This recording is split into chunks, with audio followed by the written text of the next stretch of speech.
Très bien. Alors, allons-y. Donc, rebonjour à ceux que j'ai déjà vus, puis bonjour à ceux qui nous rejoignent du coup sur YouTube ou autre plateforme. Alors du coup, un petit tour de Solex aujourd'hui. L'idée étant, suite à une discussion qu'on a fait il y a un mois, je crois, de présenter un petit peu le projet Solex, donc parler de spectro et puis de l'étude du soleil via cet outil-là. Alors c'est ce que j'ai mis justement sur la première slide de présentation, mais ce qu'on appelle ici le Solex, en fait, c'est un projet qui a été initié par Christian Buil. Alors je crois que les premières communications, on va dire officielles au démarrage avec le site web, c'était courant janvier 2021, donc c'est très très proche, très récent. Et toutes les images, ou la plupart, quasiment, que je vais présenter ici dans les slides, proviennent du site justement qui a été mis en place et qui parle de ce projet donc sur astrosurf/solex. Donc vous retrouverez une partie ou bien plus que ce que je vais dire là. Et c'est surtout le site de référence sur lequel je me suis appuyé pour prendre une petite partie et puis vous présenter ça aujourd'hui. Donc dans le déroulé, dans le programme d'aujourd'hui, une petite introduction spectroscopie, des principes et généralités, de quoi on parle concrètement, pour en venir ensuite à la spectrohéliographie, d'accord, avec justement le spectrohéliographe, avec le Solex. On va voir concrètement de quoi il s'agit, et puis comment est-ce qu'on le conçoit, comment il a été conçu et comment est-ce qu'on le construit, pour enfin finir sur l'utilisation et les résultats, les images qu'on peut faire avec cet outil-là. Donc moi je suis pas du tout un expert du soleil, pour même être totalement précis. J'avais déjà entendu parler, mais je découvre plus précisément ce type d'objet, le spectrohéliographe, avec ce projet, et c'est clairement épatant, je trouve, et on peut faire quand même vraiment des choses impressionnantes, et là avec des moyens assez faibles, j'ai envie de dire, moyens financiers, et même en termes de conception, c'est vraiment à la portée, j'ai envie de dire, de tout le monde. Alors, rentrons directement dans le vif du sujet. Le Solex, qu'est-ce que ça permet et pour combien? C'est ça, en fait, ça permet ça, de faire une image comme ça. Alors, c'est une image de Christian Bull, comme je précise juste avant. Alors, vous verrez, j'ai mis sur chacune des images, puisque la majorité des images sont de lui. J'ai mis la petite info en bas des slides. Et donc, pour environ, alors un peu moins en fait, mais environ 600 € maximum. Je parle de l'outil en lui-même, d'accord. Je parle pas des lunettes, des caméras, etc. Mais l'outil en lui-même, pour moins de 600 €, on peut faire ce genre d'image. Alors celle-ci, c'est quand même assez. Il y a quand même un peu de boulot, je pense, de maîtrise de l'outil, mais c'est une de mes images préférées, de celles que j'ai vues dernièrement. Ça fait franchement rêver, quoi. Mais ça permet pas que ça. En plus, alors j'ai axé la présentation avec beaucoup d'images, et puis j'ai essayé de rester globalement assez large sur les explications pour qu'on puisse en discuter derrière, d'accord. Je parle des explications techniques, déjà parce que je maîtrise pas forcément tout, les vraies informations sont sur le site, et puis parce que ça permet peut-être d'avoir une présentation peut-être un peu plus fluide et sympa, un peu plus visuelle. Alors, première partie, avant de parler de cet outil-là, avant de parler du Solex, la spectroscopie, d'accord. Qu'est-ce que c'est, les principes, sachant que on en a déjà parlé un petit peu dans une précédente présentation, quand je parlais un petit peu de l'intelligence artificielle associée, à l'analyse de raies, etc., de raies spectrales. J'avais fait une petite introduction, donc c'est cette petite introduction que je reprends. Et puis, justement, pour repartir un peu du concept, la spectroscopie, on va analyser la lumière, en fait, de manière concrète, et la lumière qu'on va décomposer, justement. On va revenir un petit peu à ces découvertes initiales qui ont permis de définir que la lumière était une onde, mais aussi un corpuscule, autrement dit une onde électromagnétique, avec différentes étapes dans le temps, où Newton, en 1666, qui a décomposé la lumière avec un prisme, justement, et on s'est aperçu que la lumière blanche est composée finalement d'une multitude de couleurs pures, C'est ce qu'on peut apparenter justement à l'arc-en-ciel qu'on voit dans le ciel. Après, il y a eu l'expérience de la double fente de Thomas Young en 1801, où là on s'est rendu compte justement de ces franges d'interférence, d'accord, qui permettent de dire justement que la lumière est une onde. Et puis un peu plus tard, en 1905, on s'est aperçu, Einstein du moins s'est aperçu que la lumière a une nature corpusculaire et que il a fait le postulat que c'était des quantas d'énergie lumineuse, autrement dit ce qu'on appelle les photons avec une énergie E, et qu'on peut évaluer comme ça, quoi. Une onde électromagnétique, donc au final, qui se déplace environ à 300 000 km/s, donc de manière très très rapide.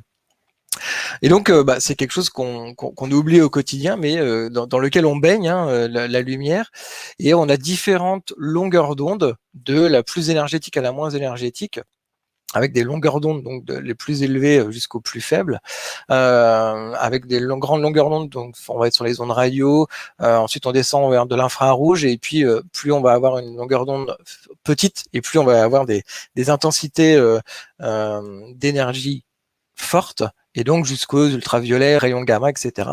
Si on prend quelque chose, donc là c'est des choses qu'on voit, qu'on connaît plutôt comme de manière imagée au quotidien. Si on prend quelque chose de plus rigoureux ou un peu plus scientifique, on arrive sur ce type de schéma où on a justement des longueurs d'onde plus grandes, avec des niveaux énergétiques plus faibles, et en spectroscopie, d'un point de vue amateur, en tout cas, on s'oriente beaucoup sur le spectre visible. D'accord, on essaie de décomposer la lumière et de s'atteler au spectre visible pour essayer de retirer des informations.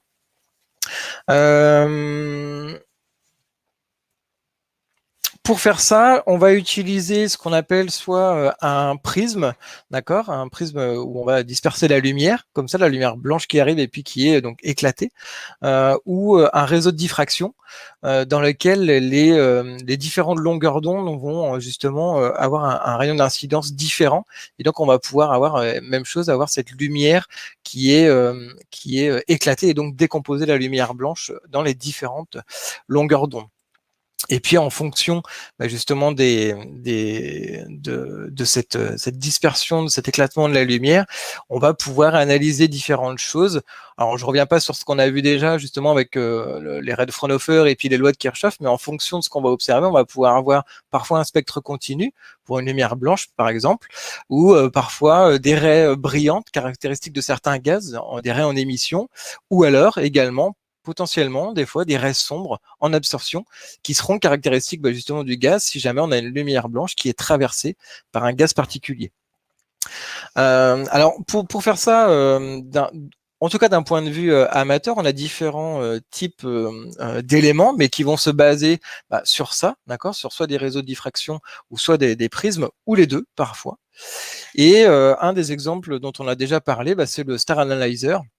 Donc un petit filtre comme ça, qui coûte environ 100 €. C'est pas très onéreux, qu'on va mettre sur une caméra ou même sur un appareil photo, d'accord, sur le capuchon comme ça. Et puis on va pouvoir prendre ce qu'on appelle donc un spectre d'une étoile. Donc ici c'est l'étoile Vega, et on voit donc là il y a l'étoile en elle-même, hein, et puis on voit le premier rang ici, le spectre de Vega avec des raies d'absorption justement. Et si on passe cette partie-là du coup dans un logiciel pour analyser les volumes, les intensités justement qu'on a à cet endroit-là, et bien on va pouvoir avoir un spectre. Donc ici le spectre de Vega avec des raies en absorption, des raies de l'hydrogène, parce que du coup les longueurs d'onde vous permettent de caractériser les éléments qu'on va afficher sur le spectre. Et par ici, du coup justement ici on a le spectre en noir et blanc, le spectre brut, et là on a le même mais en couleur un peu plus étalé en hauteur, mais c'est la même chose. Et puis sa correspondance du coup avec le flux relatif, et puis les longueurs d'onde qu'on va avoir donc ici en abscisse, et puis le flux en ordonnée. Alors, ça c'est assez intéressant parce que pour comment dire, un niveau, un coût financier quand même assez correct. C'est pas très technique parce qu'on a juste un filtre à ajouter, et on est quand même en capacité de voir justement des raies d'absorption qui vont correspondre au changement d'état des atomes. Autrement dit, ici, les atomes d'hydrogène avec la série de Balmer, où on va avoir justement ces changements, ces transitions d'atomes, et bon, qu'on peut aller observer des choses quand même très intéressantes, très lointaine, puisqu'en fait, il s'agit d'une étoile, hein, et donc pour un coût relativement intéressant. L'autre avantage du Star Analyzer, eh bien, c'est d'avoir la possibilité sur un champ large, d'avoir plusieurs étoiles et donc en même temps les spectres de tous ces objets-là. Alors, la complexité que ça amène, c'est qu'on va pouvoir, c'est qu'on aura aussi plusieurs spectres sur la même photo. Et donc, si on veut sélectionner, il faut vraiment aller chercher précisément ce qu'on veut. Et si on a deux étoiles qui sont très très proches, eh bien, potentiellement, les spectres peuvent se chevaucher. Et donc là, les informations sont plus délicates à avoir. Alors, il y a d'autres solutions pour ça, mais on augmente un petit peu le coût. Et on avait déjà un petit peu parlé, mais par exemple, il y a la société Sheiliac qui vend des spectroscopes à fente, où là, on va pouvoir avoir justement une petite entrée qui va nous permettre de sélectionner la lumière, donc l'étoile qu'on veut, et de caractériser vraiment, d'observer le spectre précis d'un objet et d'enlever le reste de lumière pour se concentrer justement sur l'analyse de ces données-là. Donc là, par exemple, le flux lumineux arrive là. Là c'est le spectroscope qu'on appelle ALPI, et une partie de la lumière, donc la fente elle est vers là, une partie de la lumière est redirigée vers le module de guidage qui permet de suivre l'étoile, comme en astrophoto, hein, quand on fait du guidage, et puis le reste passe dans la fente, est dispersé au niveau du spectroscope, et puis le spectre est étalé sur la caméra. Et on peut comme ça observer. Donc il y a un certain nombre, alors ici on voit par exemple le même spectroscope avec un module d'étalonnage pour avoir les longueurs d'onde à la place des pixels, hein, sur les valeurs. Et puis on a également après d'autres gammes avec des spectroscopes avec des résolutions plus élevées ou des caractéristiques plus précises pour certains objets. Ici on est sur une résolution d'environ 600.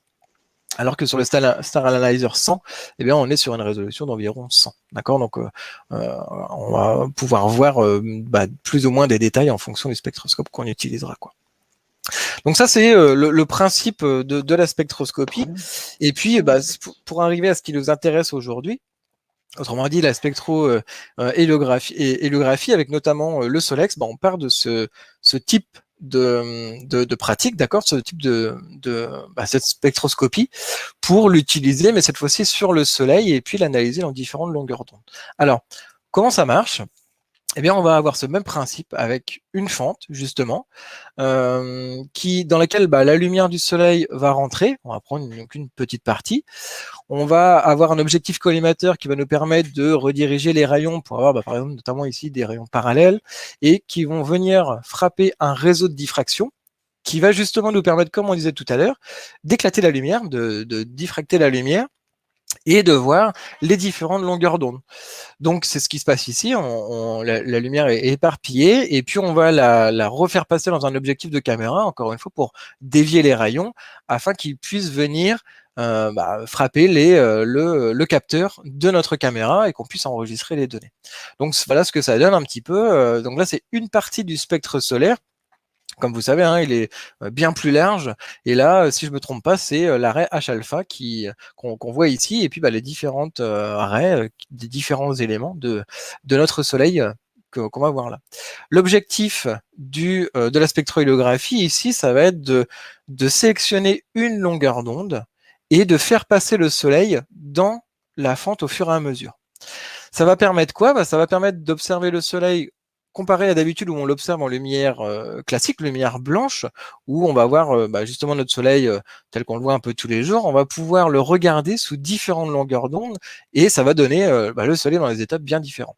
Par exemple ici, voilà ce qu'on voit avec de la lumière blanche. Si on sélectionne tout le spectre, par exemple, qu'on regarde en mode normal un petit peu, eh bien on voit que finalement il se passe pas grand chose, ça a l'air calme. Et finalement, si on sélectionne que cette raie H-alpha, on se rend compte que ça bouillonne un petit peu quand même, il se passe des choses, et là on voit tout de suite l'intérêt de sélectionner cette raie-là. En fait, ce que va permettre le spectrohéliographie ici, c'est un peu ce qu'on peut faire avec les filtres solaires qui ont une longueur d'onde précise. Par exemple, voilà, on dit il y a un filtre H-alpha, on va sélectionner une longueur d'onde particulière. Là, le Solex, la particularité, c'est qu'on va pouvoir faire ça, mais qu'on va pouvoir également changer de raie. Là où un filtre est destiné à une longueur d'onde, eh bien, on va pouvoir dire finalement, je veux celle d'à côté, ou je veux celle d'à côté, je veux l'hélium, je veux le calcium, etc. Et regarder le soleil dans les différentes longueurs d'onde. Et donc, c'est particulièrement intéressant pour nous. Alors voilà en quoi ça consiste. On va avoir notre fente ici qui est en jaune, d'accord? Et on va la positionner au tout début du soleil et puis on va arrêter les moteurs en ascension droite et on va laisser le soleil défiler dans la fente. Donc au fur et à mesure, et pendant ce temps-là, bien entendu, on va capturer les données. On va capturer les données et sur le réseau de diffraction, sur le réseau là où est éclatée la lumière, on va sélectionner une longueur d'onde précise. Ce qui fait que c'est comme si on observait le soleil avec un filtre particulier et on le laisse défiler pour reconstruire l'image petit à petit. D'accord? Et donc on va avoir une image dans une longueur d'onde donnée du soleil au final. Voilà ce que ça donne. Donc ça, c'est une vidéo qui est présente sur le site Solex. Donc on voit, en gros, on sélectionne juste une partie de l'image qui est filmée. Hein. On ne prend pas tout le spectre, on prend juste une raie. Ici, la raie H alpha, en gros, si je ne me trompe pas. Et on va laisser le soleil défiler. Je la repasse.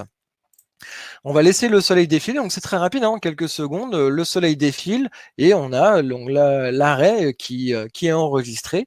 Et une fois qu'on a ça, eh bien, on va refaire une composition avec un traitement informatique. En fait, on va recomposer les images pour avoir l'image du soleil en entier. Et donc voilà ce que ça donne sous différentes longueurs d'onde. Donc encore une fois, hein, c'est une image sur le site Solex de Christian Bull avec une lunette 50D Evo Guide, donc de 50 mm, une caméra Osmo ASI 290 mm et 290 mm monochrome. Et on voit par exemple ici l'arrêt du calcium 2, donc K à cet endroit-là. On voit l'hélium, l'hydrogène bêta, le magnésium, on voit l'hélium ici, donc assez rare, et ici en H alpha, et puis on voit la même chose en alpha, en H alpha, mais la couronne un petit peu plus large avec des protubérances ici en cachant le soleil. Donc on voit bien la puissance de l'outil. En fait, c'est relativement épatant. Avec un seul outil, on va être en capacité de voir plein de longueurs d'onde et à un moment donné, parce qu'en fait, comment dire, ces scans-là, au final, si on prend tout le spectre en même temps, bah, on va pouvoir définir pour un scan la totalité des longueurs d'onde. On peut le faire aussi séparément. Donc, c'est vraiment intéressant, quoi. Alors, comment il faut faire pour construire ça? Ça a été fait de manière très intelligente en impression 3D où bah, il y a des plans comme ça qui sont à disposition sur le site justement du Solex, qui ont été faits par Christian Bull. Donc tous les fichiers STL d'impression sont disponibles. Et donc si on veut construire un Solex, eh bien il suffit de se rendre sur le site, télécharger les fichiers.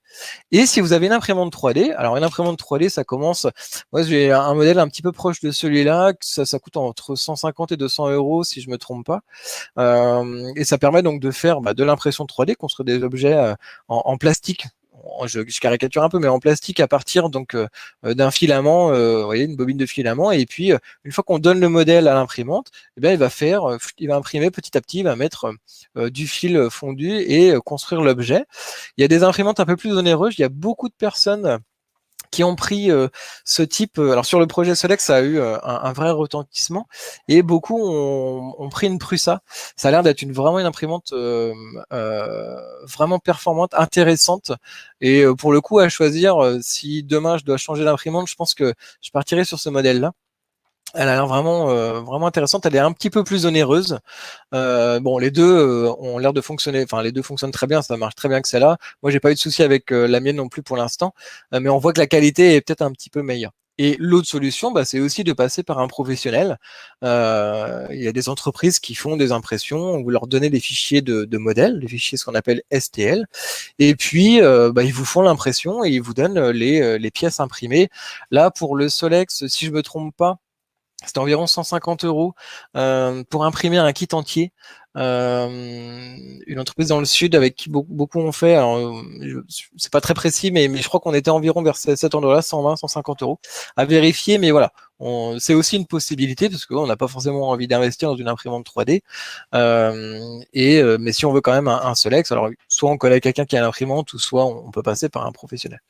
Alors je crois que la dernière fois on en discutait, il y en a une près de l'assaut dans la ville à Lorient à côté, hein, qui fait ça justement.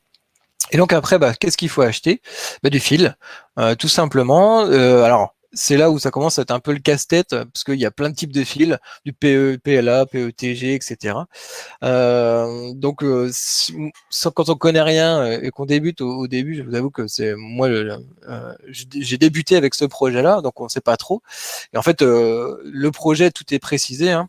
Il faut du PETG noir. Pourquoi? Bah, pour bloquer la lumière. L'idée, c'est que on fait des mesures, on fait de l'acquisition de lumière du soleil, on fait de l'acquisition de données, et donc pour éviter d'avoir des choses qui perturbent les acquisitions, et ben, il faut éviter d'avoir des lumières externes, même si c'est la lumière du soleil, mais qui viennent perturber notre acquisition, quoi. Donc PETG noir et blocage de la lumière. Alors c'était assez drôle, puisque assez rapidement la question a été posée à Christian Bill, de savoir, dit, bah, quel filament il recommandait, et il a précisé qu'il utilisait ce filament-là et qu'il était content de ce filament-là. Et en fait, très rapidement, je me sens que j'avais voulu, j'ai dit, bah tiens, je vais aussi prendre celui-là, parce que voilà, ça permet de pas se tromper. Très rapidement, en fait, sur Amazon, par exemple, il était en rupture de stock. Alors, je sais pas si c'était lié, mais avant l'annonce, en tout cas, il l'était pas, quoi. Donc, potentiellement, j'imagine qu'il y a eu une petite ruée vers le filament. Le projet, au début, pour donner un petit ordre d'idée, quand il y a eu le lancement du projet, il y a une partie optique qu'il faut acheter, avec des lentilles, un réseau de diffraction, justement. Et pour qu'il y ait une commande groupée avec la société Chiliac, il fallait qu'il y ait au moins 25 personnes qui commandent pour avoir un achat groupé, quoi. Et donc, un des mots sur le site qui était placé, c'était de dire, bah voilà, ça ne pourra se faire que si au moins 25 d'entre vous seront motivés. Et en fait, il y a eu 150 personnes qui ont commandé le kit, donc il y a eu un gros effet de masse. Il y a eu vraiment un bel engouement sur le projet très très rapidement, et il y a une grosse effervescence. Du coup, ça amène beaucoup d'échanges, de réflexions, et des choses très intéressantes. Donc c'est pas facile tout le temps à suivre, parce qu'il y a beaucoup d'informations, mais c'est vraiment intéressant, quoi. Donc voilà pour la petite histoire. Une fois qu'on a ça, donc on imprime les pièces, d'accord, avec l'imprimante 3D. On imprime les différentes pièces et on a, bah voilà, un éclaté des pièces, encore une fois, qui est disponible sur le site. Donc ça, c'est tout ce qu'on imprime. Donc vous avez ici la vue en 3D de l'objet. Donc là, ce sont les capots qui permettent de, voilà, une fois que c'est fermé, c'est les capots externes. On a bah, les différents tubes de caméra. Ici, le support de la fente, d'accord, dans lequel on va faire passer une petite partie de lumière. On a le support du réseau, le réseau de diffraction, avec la manette qu'on va visser au-dessus pour faire tourner justement le réseau et sélectionner les différentes longueurs d'onde, on va les visualiser, les bacs de caméra, etc., etc. Et puis, bah, pour faire tenir tout ça, il faut un certain nombre de vis, bien entendu. Donc, quelques petites vis, et puis bah, un petit peu de matériel, quelques tournevis et des forêts pour nettoyer les trous. C'est-à-dire que dans les impressions, en tout cas, si on débute comme moi, j'imagine, parfois les trous sont pas tout à fait propres, donc il faut nettoyer un petit peu. Bon, c'est pas méchant, mais voilà, ça permet d'avoir un rendu final qui est un petit peu plus propre. Et une fois qu'on a imprimé tout ça, alors ça met environ je dirais 50 heures, mais de manière détaillée. En gros, je sais que quelqu'un, par exemple, sur le Discord, qui s'y connaît très très bien en impression 3D, en 3 jours, il avait tout imprimé en faisant plusieurs pièces d'un coup. Donc, en fonction de si vous faites tourner la nuit, si vous faites tourner que le jour, etc., et à la vitesse où vous voulez imprimer, bah, ça met plus ou moins de temps. Mais ça se fait assez vite, et ça se fait assez bien, parce que tous les modèles ont déjà été faits. Il n'y a rien à concevoir, en fait. On nous donne les modèles 3D et on les met dans l'imprimante, et c'est parti, quoi. Ça imprime tout seul. C'est donc voilà, c'est Christian Bull qui a fait toute la conception 3D en amont. Une fois qu'on a imprimé tout ça, qu'on a les vis et qu'on est prêt, eh ben, il reste plus qu'à monter l'outil. Et donc ça, voilà ce que ça donne. Ça, c'est le Solex d'Olivier Garn, qui est une photo qui est présente sur le site également du Solex. Et puis bah, le mien que j'ai imprimé, du coup, même chose. Et alors, on voit quelques différences, parce que justement, ce que je disais juste avant, l'effervescence qui a été amenée sur le projet, il y a dans les personnes qui ont été intéressées, il y a de multiples compétences, et des gens qui connaissent très bien parfois l'électronique, parfois l'impression 3D, parfois l'optique. Et donc, comme c'est un projet qui est open source, où tout le monde peut contribuer, bah, chacun amène des modifications, des apports. Et un des apports ici, ça a été notamment cette graduation, le vernier, pardon, voilà, je cherchais le nom, le vernier où ça permet d'avoir une graduation et de savoir quel ray à peu près se correspond à quel endroit quand on tourne la manette. Et donc quelqu'un a fait ça en fonction du Solex donc de base et puis a dessiné ces fichiers-là, les a mis à contribution aussi. Et donc si on veut, on peut les imprimer. Quelqu'un d'autre, Stéphane Ferrier, si je me trompe pas sur le nom, a fait la même roue ici, mais avec des crans dentés, a rajouté un petit moteur par-dessus et puis a fait une petite interface sur ordinateur. Et donc, on peut également piloter la rotation du réseau ici, du réseau de diffraction pour à distance par exemple avec un téléphone mobile à distance aller sélectionner sans toucher le Solex et puis être tranquille à l'ombre parce que on observe quand même le soleil donc on a vite fait d'attraper un coup de soleil. Et donc ici vous avez l'interface qui se branche sur le télescope, d'accord. C'est là qu'on va brancher, donc c'est un coulant 3175 classique. C'est là qu'on va mettre sur la lunette plutôt que le télescope plutôt. Et ici les caméras. La caméra SVO qu'on peut mettre à cet endroit-là. Alors, il y a différents types de caméras qu'on peut mettre. Généralement, ce qui est utilisé, c'est les zooms, parce que ça permet aussi une grande capture, grande vitesse de capture avec l'USB 3. Alors, c'est pas, par exemple, il parle des QHY également possibles sur le site. C'est pas exclusif, mais ça a été utilisé beaucoup avec ces caméras-là dès le début du projet. Et ça fonctionne très très bien. Et donc voilà un petit peu le rendu du boîtier une fois tout imprimé. Alors là, c'est uniquement la partie mécanique, impression 3D et puis donc construction une fois que tout est imprimé. Et une fois que vous avez ça, il faut rajouter les pièces optiques. Donc les pièces optiques, il y a un kit optique qui coûte environ 520 € avec une fente de 10 microns pour sélectionner une partie de la lumière. Alors, il n'y a pas la caméra dans le kit, c'est vraiment les parties optiques. Vous avez un réseau de diffraction. Si je me trompe pas, c'est celui-là qui coûte le plus cher en fait dans le kit. Et puis deux lentilles. Pour l'instant, alors normalement il y en avait qu'une. Et puis dans le kit actuellement pour ce prix-là, vous avez deux lentilles en fait, une de 60 mm et une de 125 si je me trompe pas de mémoire. Et donc ils vont ici sur les tubes en fait. Alors attendez, je ne sais plus sur lequel des deux, mais voilà, ils se mettent sur les tubes, les lentilles, les deux en fait. Théoriquement, que je dise pas de bêtises. Non, non, sur un. Et donc le réseau de diffraction qui vient ici. Donc la lumière, voilà, c'est les deux.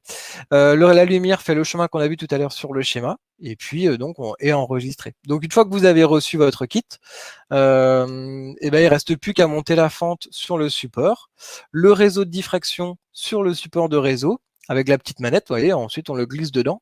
Donc même chose, on peut très bien, là c'est un réseau de 2400 traits par millimètre, mais on peut très bien également le changer, il suffit de démonter, avoir un autre réseau, et puis on peut le placer sur le support pour avoir une résolution différente sur nos acquisitions.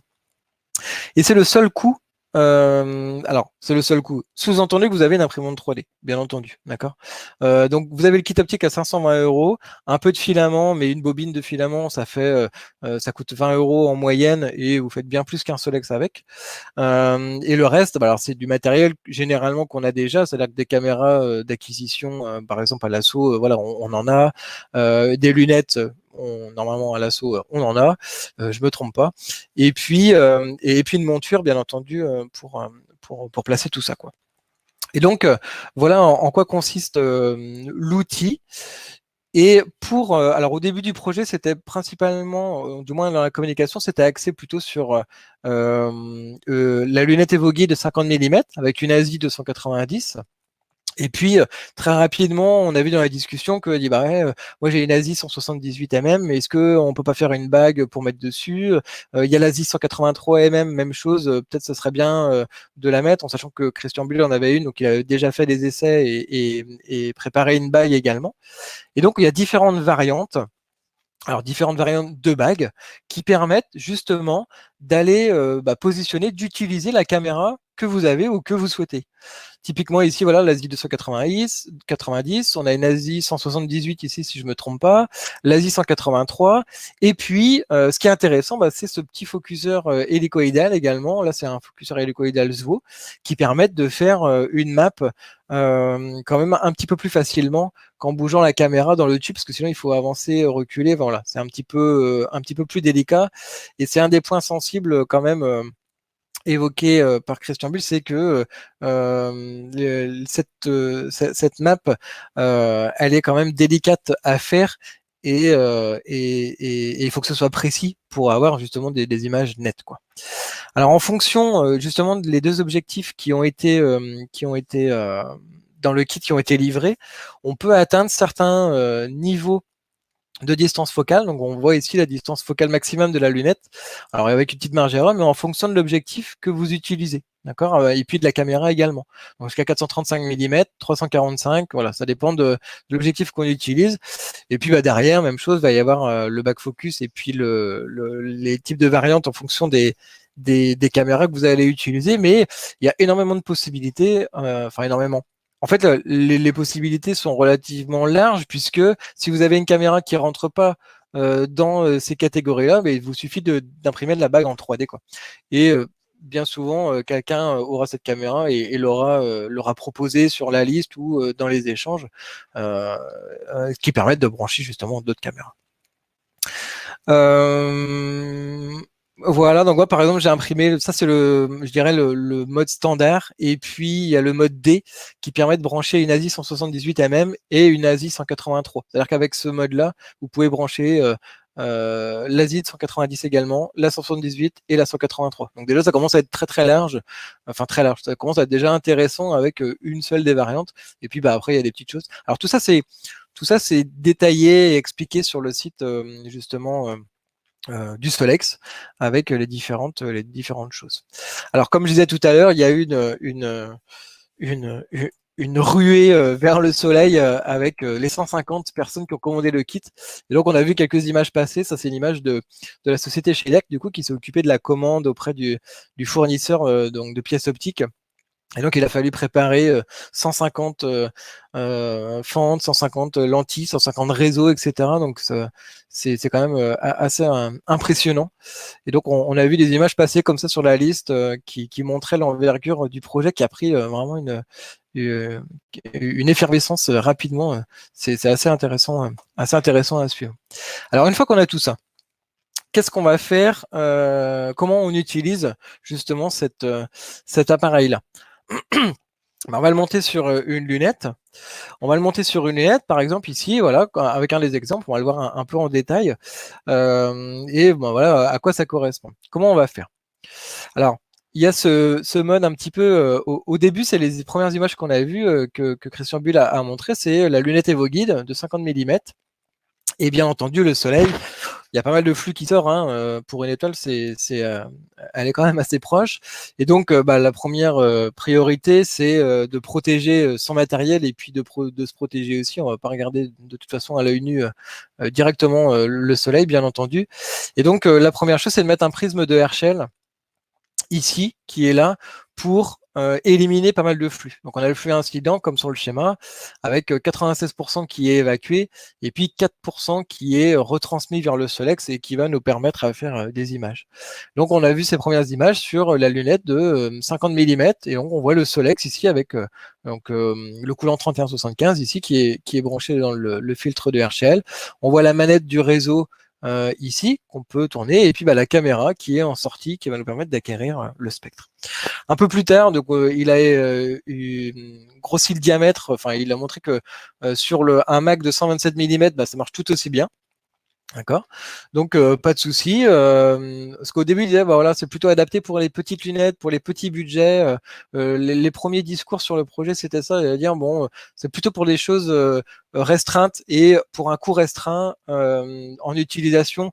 Et le Solex a été pensé comme ça aussi. Petite caméra, petite impression et petit boîtier et puis petit matériel. Enfin petit matériel. Ça a quand même un coût hein, bien entendu, mais c'est une lunette de 50, une lunette de guide de 50 mm. Et puis bah voilà, rapidement on a vu le Mac 227, et puis bah rapidement on a vu la lunette de 60 mm Taka, et bah rapidement un peu plus tard on a vu une lunette de 128 mm avec lesquelles il a fait des tests, et donc tout ça fonctionne parfaitement bien et fait des images relativement impressionnantes. Et une des choses qu'il a précisé, bah, c'est ça, c'est l'équerre qu'il faut garder, hein, c'est ce petit comment ça s'appelle, micromètre là, mécanique, qui permet d'avoir l'écart pour la map, etc. Quand même de manière précise, et que ça bouge pas dans le temps, et de vérifier que ça bouge pas dans le temps, parce que il y a très très peu d'écart pour que ça se dérègle. Et autre astuce qu'il a donnée, très performante, bah, c'est que on est quand même sur des boîtiers, alors je vais dire plastique, c'est pas peut-être pas tout à fait du plastique, mais voilà, on est sur un boîtier ici en PETG, et bah, quand il y a du soleil et que ça chauffe, ça travaille un petit peu quand même, et donc l'entourer de papier alu, ça permet de quand même réduire un peu la chaleur du boîtier, et aussi d'éviter les effets de lumière externes qui peuvent rentrer dans le boîtier et puis fausser les images. Donc ça, c'est une des astuces. Il y a aussi certaines personnes qui ont imprimé, qui ont designé des petits caches à l'intérieur, par exemple, pour bloquer les entrées de lumière. Et donc voilà, tout ça associé, bah, ça permet d'avoir le moins de parasites possible, et puis d'avoir un fonctionnement optimum. Certains ont designé des caches, un cache qui se met voilà, avec une bague au niveau de l'oculaire, et qui cache justement de manière HDR, un peu comme un parasol, qui cache la lumière de tout ça pour que ça chauffe pas trop. Bon, moi, je vous avoue que je vais rapidement et facilement opter pour le papier alu. Je trouve ça effectivement astucieux, et puis ben oui, oui, c'est sûr que ça doit bien bloquer. Donc voilà ce qu'on a vu arriver. Et il y a plusieurs possibilités pour justement évacuer la lumière. C'est soit le prisme de Herschel, donc là c'est ce mode-là, avec le prisme de Herschel qui est là, hein. Normalement vous voyez ma souris, vous n'hésitez pas à me dire hein, si vous voyez pas, mais qui est là et qui évacue un certain volume de lumière. Dans ce cas-là, il n'y a pas besoin de filtre. Ou alors, on peut également aussi mettre en direct, et avec un filtre en amont, qui justement permet de réduire quand même le flux. Alors, ce qu'ils préconisent, si je ne me trompe pas, sur le site, c'est plutôt le prisme de Herschel pour limiter au maximum justement tout ce flux. Et bah, avec une lunette, voilà, ça pose pas de souci, la lumière traverse bien et puis s'évacue à ce niveau-là. Et comme ça, on a un flux quand même beaucoup plus réduit qui arrive. Mais c'est également possible, si on n'a pas de prisme, qu'on ne veut pas investir, par exemple, et puis qu'on a des filtres à disposition. Alors le prisme de Herschel ici, si je ne me trompe pas, c'est environ 100-120 euros. Selon les marques, en fait, il y a différentes marques, mais voilà. On est environ sur cette gamme de coûts-là, si je ne me trompe pas. Alors l'autre intérêt qui est aussi sympa, c'est que ça permet aussi d'avoir un instrument sur table et de faire des analyses, de regarder des spectres, par exemple pour des TP de lycéens ou de collégiens éventuellement. Bah, ça permet de pouvoir décomposer la lumière sur table avec un appareil qui est quand même assez performant. Et donc on voit ici une lampe fluorescente dite basse consommation, et un smartphone en sortie pour enregistrer le spectre. Et puis, bah, on voit ce spectre-là, du coup, qui est acquis avec des larges bandes. Donc ça, c'est Valérie Desnoux qui le précise, si je ne me trompe pas, ou Christian Bull sur le site. Des larges bandes qui correspondent aux terres rares qui sont déposées sur la paroi interne, d'accord. Et puis, des raies plus fines en émission qui viennent de la vapeur de mercure, qui sont présents dans l'ampoule. Et donc avec cet outil-là, sans avoir voilà un montage télescope ou d'observation solaire, bah, on peut quand même analyser les ampoules, différents composés, différents éléments, et donc ça a fait un instrument scientifique qui est, somme toute, quand même très très intéressant, quoi. Ensuite, maintenant, pour en venir au vif du sujet, quand on fait une acquisition, alors, on est déjà dans le vif du sujet, mais si on fait une acquisition, on a monté sur le télescope, etc. Comment ça fonctionne? Eh bien, on va laisser passer le soleil, on va laisser le soleil défiler sur dans notre fente. C'est-à-dire on va le placer notre fente au début ici, d'accord? On va arrêter les moteurs en ascension droite, ou alors si on a la raquette sur notre télescope, on peut également le faire défiler. nous-mêmes à une certaine vitesse, mais il faut que ce soit quand même assez constant. Sinon, on arrête donc l'ascension droite, on arrête le suivi, et puis donc le Soleil va se déplacer, on a donc le déplacement sidéral, et tout le Soleil va donc traverser la fente, et notre caméra on va acquérir des images comme ça, on va faire de l'acquisition, et puis acquérir les images du Soleil au fur et à mesure. Donc, si on prend une photo, avant de faire le défilement, si on prend une photo à un moment donné comme ça de la fente, eh bien, on va avoir ce spectre-là. D'accord? On va avoir un spectre solaire. Alors, on ne pourra pas l'avoir forcément en entier parce que ça zoome quand même un petit peu, mais on voit une partie ici. Et l'idée, c'est de sélectionner, rappelez-vous, qu'une seule raie. Et bah, par exemple, ici dans SharpCarp, on peut sélectionner ce qu'on appelle une ROI, Region of Interest, une région d'intérêt, où on va dire, bah, je sélectionne uniquement l'arrêt ici et notre caméra, du coup, ne va enregistrer que cette partie-là. D'accord? Donc, on va avoir un film bah, que de cette partie-là. Alors, c'est ce que j'ai dû mettre là. Donc, qui est un film qui est présent sur le site d'Endroit Select, celui qu'on a vu tout à l'heure. Et donc, on n'enregistre que ça. C'est vraiment cette partie-là qui est enregistrée. On voit que le soleil défile petit à petit jusqu'à la fin où ça se réduit parce que bah, on arrive sur les bords du soleil, quoi. Et donc, on a un fichier SER, d'accord, un fichier .ser à la fin de quelques mégaoctets, alors quelques centaines de mégaoctets parfois, parce que quand même, on a des résolutions assez intéressantes maintenant sur les caméras SVO. Et donc, on prend cette acquisition-là, on passe notre fichier SER soit dans Isis, il y a un mode scan rapide, donc Isis, c'est le logiciel de Christian Bill qui est dédié à la spectroscopie pour bah, justement faire de la réduction des spectres. Et son épouse Valérie Desnoux a également fait un logiciel qui s'appelle Inti, qui permet en déposant un fichier SER d'avoir les résultats finaux, résultats très rapides d'une image qui a été bah, voilà, traitée. On a le traitement informatique qui est direct comme ça. Alors, une fois qu'on a fait ça, on a nos images et voilà ce que ça nous permet d'avoir. C'est vraiment épatant. On a une image du coup là en H-alpha. On a sélectionné l'arrêt H-alpha et voilà ce que ça donne. Donc c'est une image encore une fois de Christian Bull. H-alpha en scan rapide sur la lunette Takahashi, donc la FS128. Et une caméra en binning 2x2. Fréquence d'image, c'est du 400 images secondes. Et le temps d'exposition de chaque image, c'est 2,5 millisecondes. Donc c'est très rapide. Le balayage, 16 fois la vitesse sidérale. Donc en fait, un balayage de 15 secondes. Donc en fait, on a un scan très très rapide du Soleil et on arrive à avoir une image avec des détails quand même qui sont... Enfin, ça laisse sans voix, en tout cas je le trouve, sur ici la longueur d'onde H-alpha. On peut très bien également choisir une autre longueur d'onde. Donc voilà le principe de manière très rapide pour bah, l'été qui arrive. Voilà, ça promet des belles sorties d'observation après un bon barbecue pour aller observer le soleil en H-alpha ici et puis des zooms vraiment vraiment épatants, quoi.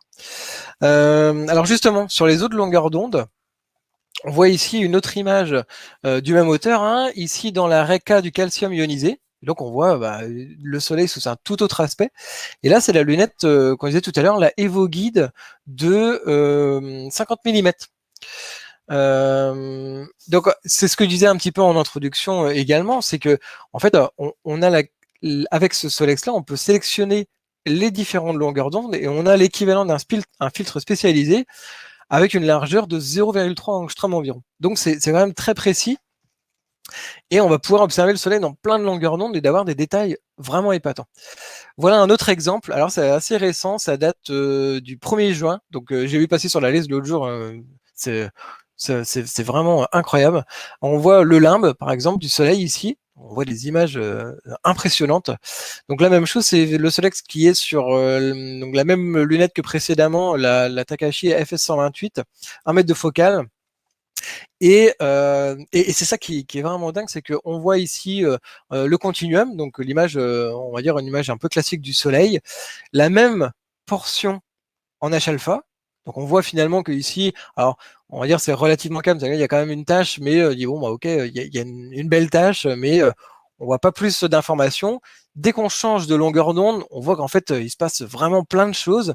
Et quand on change encore de longueur d'onde avec de l'hélium, ici on voit que c'est encore différent et que on a vraiment d'autres informations. Donc on peut regarder le soleil sous vraiment plein d'aspects avec différentes lunettes et on arrive vraiment sur de l'observation, à mon sens, scientifique, où on peut justement essayer peut-être commencer à l'interpréter à notre niveau, mais voir ce qui s'y passe et puis essayer de comprendre pourquoi, voilà, qu'est-ce qu'il y a dans les autres couches, quoi.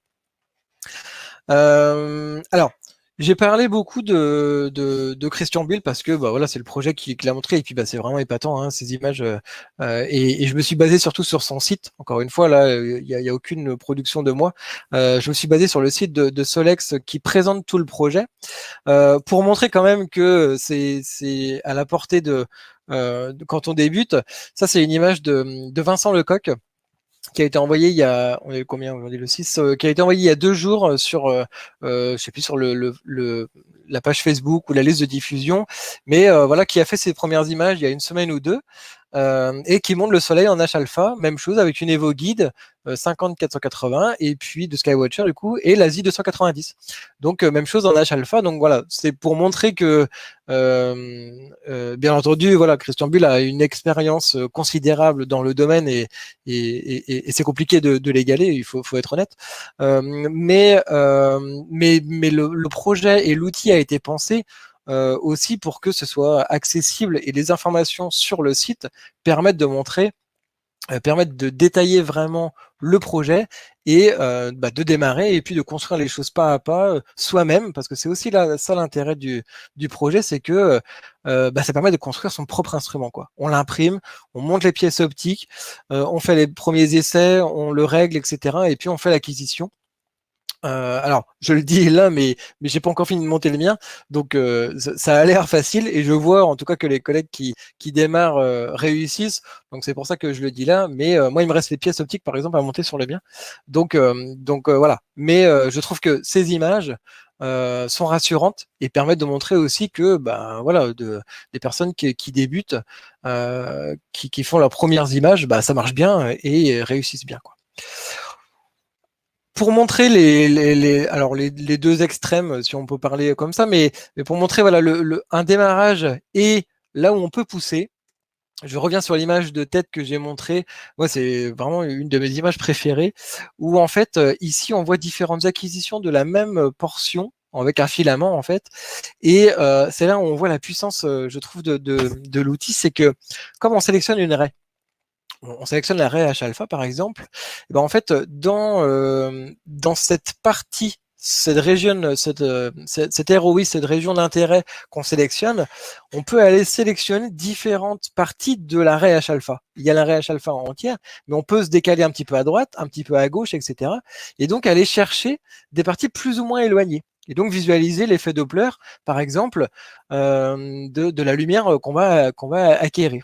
Et donc c'est ce que Christian Bull a fait ici, c'est qu'il décale au fur et à mesure de certains angstroms sur l'acquisition qu'il a fait. Donc tout ça avec un seul scan, hein. Et en fonction du décalage qu'on va faire sur l'arrêt H-alpha, on va avoir différentes informations. Donc là, on voit le filament et puis petit à petit, plus on décale, on voit qu'il y a de moins en moins d'informations. Et l'image qui est là, c'est une image recomposée. C'est une image voilà, qui a été refaite justement en fonction de différentes parties qui ont été prises ici et dans lesquelles il y a une coloration particulière qui est appliquée et on voit donc une image en 3D parce que l'aspect des images change au fur et à mesure et donc on a un décalage spectral par exemple ici vers le bleu, ou vers le rouge selon l'endroit où on va. Et donc, on va être en capacité de visualiser différentes parties et d'atteindre, de se déplacer, de plonger dans la chromosphère ou d'atteindre la photosphère en fonction de là où on va, quoi. Donc, c'est vraiment, plus le temps passe, là ça fait que 6 mois, on va dire, que le projet est né, et en fait tous les mois on voit des choses comme ça qui évoluent et la limite qui est repoussée sur ce qu'on est en capacité d'acquérir. Alors je pense que ça demande quand même une certaine maîtrise, hein, faut être honnête. Avant de réussir à faire ça, il faut quand même maîtriser son outil et puis quand même connaître un petit peu le tout, mais ça montre quand même les limites, les limites, ça montre le potentiel de l'objet avec un scan rapide de 30-40 secondes, quoi. Donc C'est encore une fois épatant. Alors ça s'arrête pas là, justement, parce que on a quand même avec cet outil-là, on a un spectroscope en fait. On a un réseau de diffraction, on a des lentilles qui permettent voilà, de faire converger les flux lumineux, etc. Et donc on a un spectroscope qui ici est destiné au Soleil, c'est un fait, mais ça veut dire qu'on peut aussi le faire sur la lumière des étoiles. Et donc, il y a une adaptation, une bague, en fait, des morceaux, on va dire, de pièces qu'on peut imprimer, qui permettent de le transformer en Starex. Alors, pourquoi X? Parce que c'est Explorer, d'accord? C'est Soleil Explorer et Star Explorer.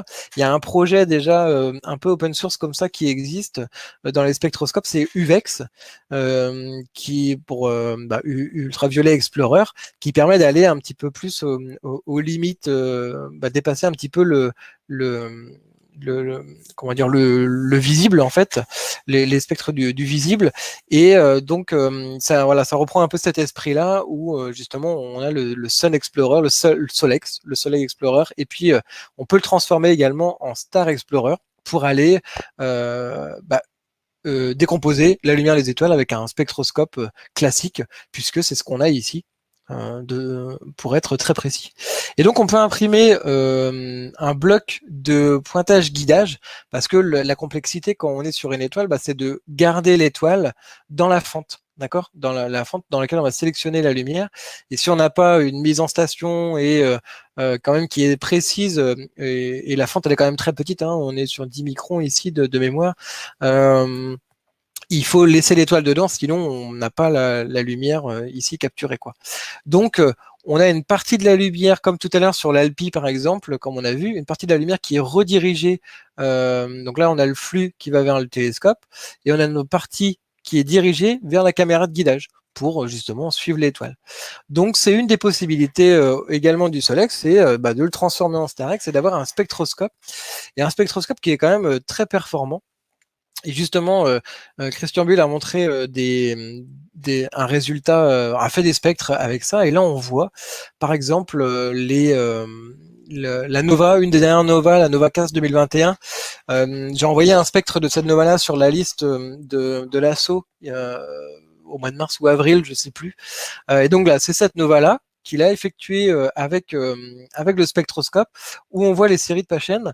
Donc on va très très loin en fait. On arrive ici, vous voyez, à 9500 angstrom, donc quasiment à 1 micron. Ici, on est à 10 000, donc c'est vraiment épatant avec ce genre d'outil de faire ça. Et puis, en fait, ici, vous voyez, en fonction du réseau qu'on va sélectionner, donc le réseau de diffraction, et le nombre de traits, par exemple, ici, qu'on va avoir sur le réseau, on va pouvoir atteindre des résolutions jusqu'à 8800.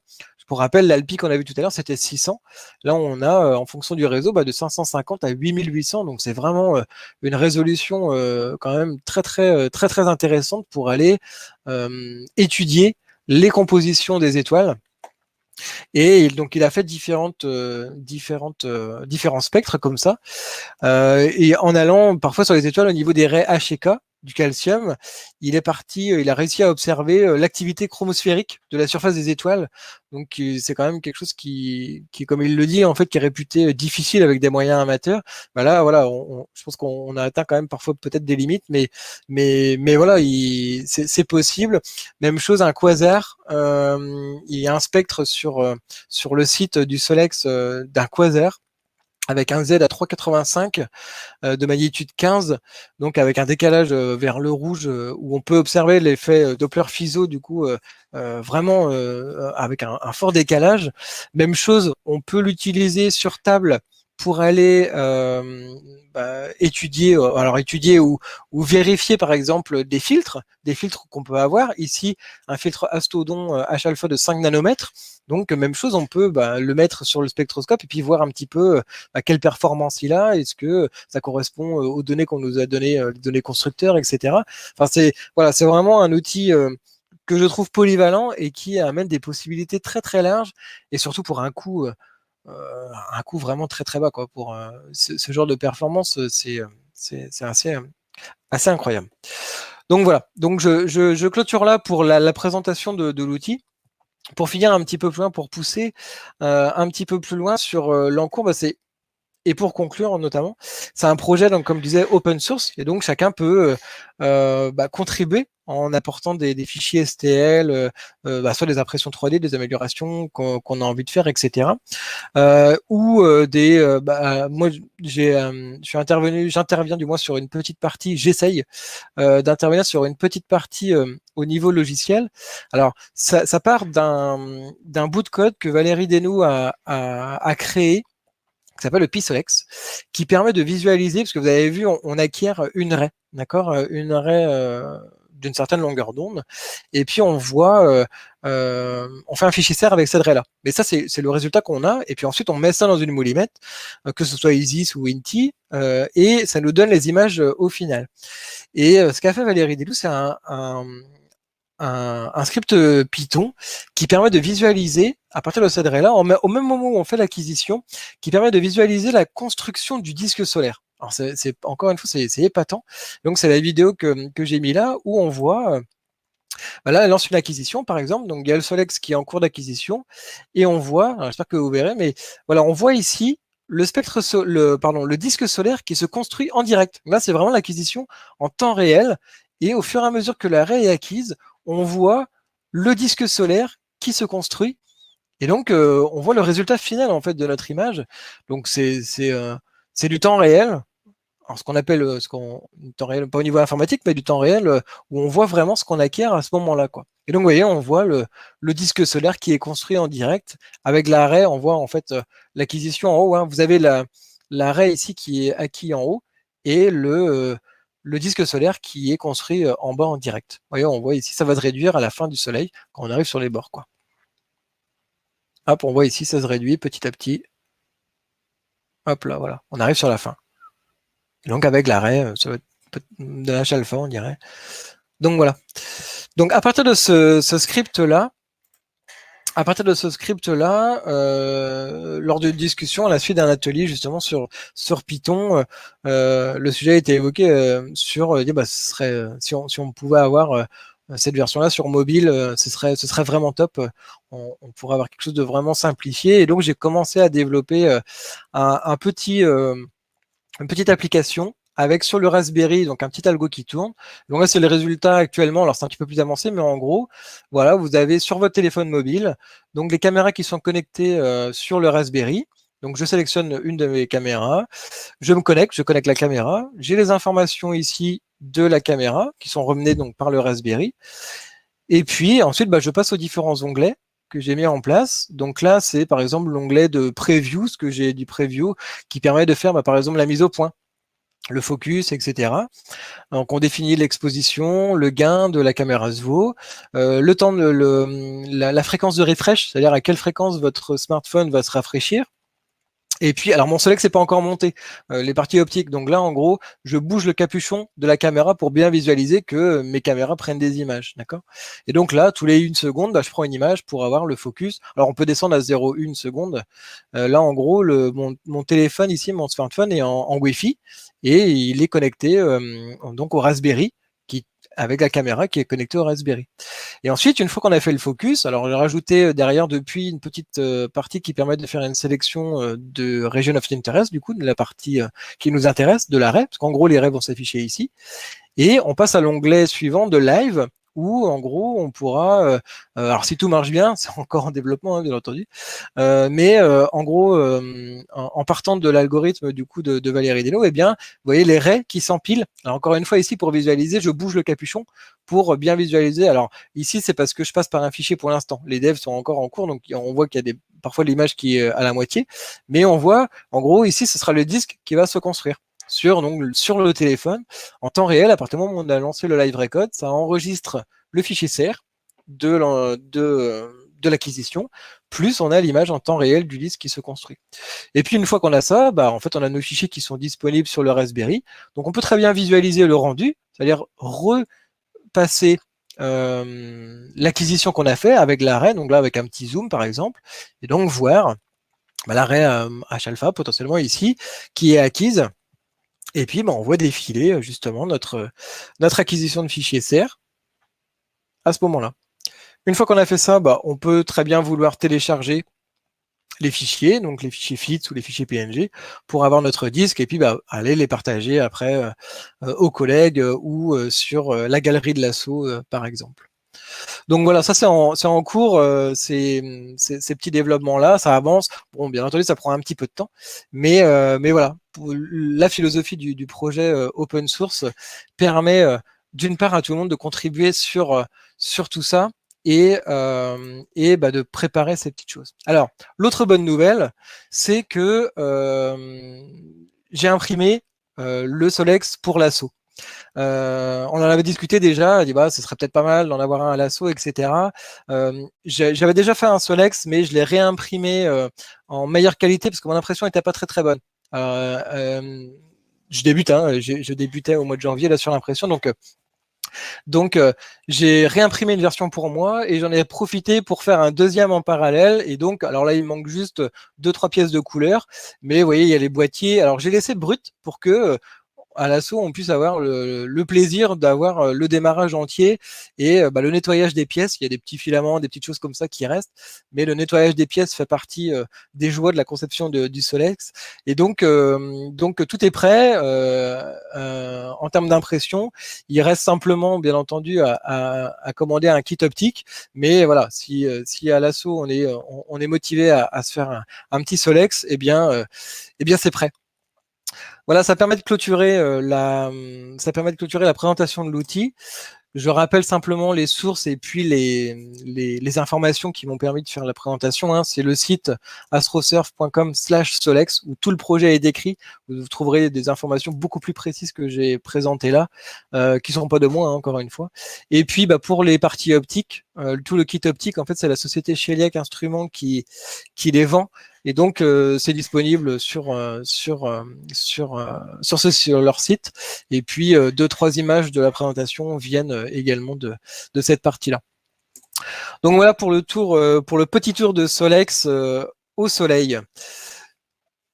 J'espère que ça vous a plu. Et puis, bah, même chose, on peut en discuter hein, s'il y a des petites choses sur lesquelles vous voulez revenir ou si vous voulez échanger sur ces parties-là. Hop, je coupe.